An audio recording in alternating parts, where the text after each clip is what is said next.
கர்த்தருடைய பரிசுத்தமான நாமம் மகிமைப்படுவதாக. ஆசீர்வாதமான ஒரு நல்ல காலவேளையிலேயும் பாளையங்கோட்டை இந்திய தேவ சபையிலிருந்து காலை மன்னாவை உங்களுக்கு வழங்குவதில் மிகுந்த சந்தோஷம். கிருபையாய் கர்த்தர் நமக்கு கூட்டி கொடுத்த நாளுக்காக கர்த்தரை துதிப்போம். இந்த நாள் டிசம்பர் மாதம் 3ஆம் தேதி புதன்கிழமை காலவேளை.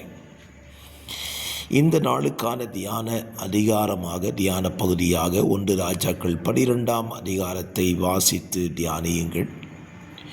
இந்த அதிகாரத்திலே ரெகோபயாம் ராஜாவாவதும் யெரொபெயாம் ராஜாவாவதை குறித்தும் இந்த அதிகாரம் நமக்கு விவரித்து சொல்லுகிறது.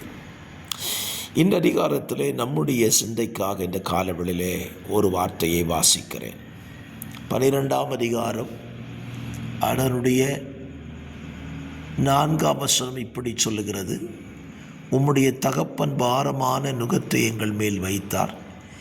இப்பொழுதும் நீர் உம்முடைய தகப்பன் சுமத்தின கடினமான வேலையையும் அவர் எங்கள் மேல் வைத்த பாரமான நுகத்தையும் லகுவாக்கும். அப்பொழுது உம்மை சேவிப்போம் என்றார்கள்.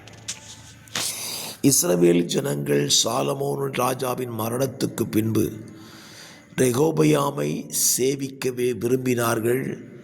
ரெகோபயாம் தங்களுக்கு ராஜாவாய் இருக்கிறதையும் விரும்பினார்கள். ஆனால் ஒரு நிபந்தனையை வைக்கிறார்கள். என்ன நிபந்தனை? எங்கள் மேல் இருக்கிற பாரமான நுகத்தை லகுவாக்கினால் உம்மை சேவிப்போம். இது நம்முடைய பார்வையிலே நாம் அந்த வசனத்தை வாசிக்கும் பொழுது சரியாய்த்தான் தோன்றுகிறது. இன்றைக்கும் ஆண்டவர் தன்னை சேவிக்கும்படி ஜனத்தை சொல்லிக் கொண்டிருக்கிறார். சேவிக்கும்படி ஜனத்திடத்தில் சொல்லும்போது ஒன்றை சொல்லித்தான் தன்னை சேவிக்க சொல்லுகிறார். என்ன சொல்லுகிறார்? நான் உங்கள் மேல் இருக்கிற பாரத்தை லகுவாக்குவேன், நீங்கள் என்னை சேவியுங்கள் என்று தான் அழைக்கிறார். மத்தேயு 11:28 வருத்தப்பட்டு பாரம் சுமக்கிறவர்களே, நீங்கள் எல்லாரும் என்னிடத்திற்கு வாருங்கள், நான் உங்களுக்கு இளைப்பாறுதல் தருவேன். உங்கள் நுகத்தை என்மேல் வைத்து விடுங்கள். சங்கீதம் 55:22 நம்முடைய பாரத்தை கர்த்தர் மேல் வைத்து விடும். அப்படியானால் ஒரு மனிதர்கள் ராஜாவை சேவிப்பதற்கு மனிதருடைய விருப்பம் என்ன? எங்கள் மேலே பாரமான நுகம் இருக்கக்கூடாது, கடினமான வேலை இருக்கக்கூடாது. அப்படி இருந்தால் நாங்கள் ராஜாவை சேவிப்போம் என்று சொல்லுகிறார்கள். அதுதான் உண்மை.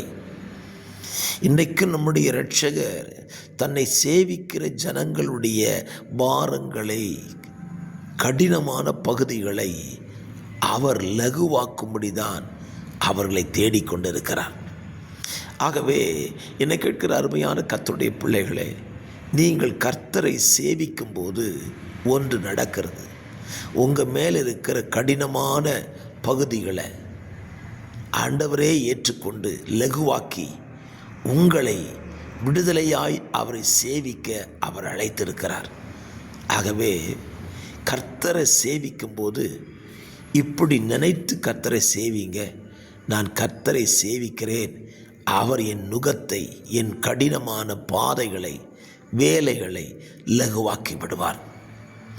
அவரை சேவிக்கிற பிள்ளைகளை கடினமாகவே வைத்திருக்க மாட்டாருங்க. பல நேரத்தில் நாம் தான் நம்மை கடினப்படுத்தி கொள்ளுகிறோம். கர்த்தரை சேவிக்கிறதுல, கர்த்தரை ஆராதிப்பதில் நம்மை நாம் கடினப்படுத்துகிறோமே தவிர அவர் நம்மை கடினப்படுத்துகிறவர் அல்ல. நம்மேல் இருக்கிற பாரத்தை அதிகமாக்குறவரும் அல்ல. ஆகவே இன்றைக்கு ஒரு நல்ல தீர்மானம்.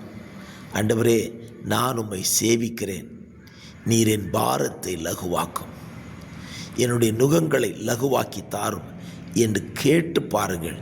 நிச்சயமாக சொல்கிறேன், அவரை சேவிக்கிற பிள்ளைகளுடைய நுகங்கள், பாரங்கள் லகுவாக மாறிவிடும். சுமையை குறைத்து விடுவார், பாரத்தை நீக்கி விடுவார். ஜெபிக்கலாம்.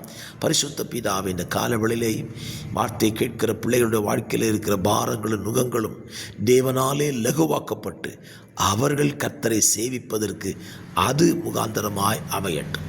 இயேசுவின் நாமத்தில் பிதாவே, ஆமென்.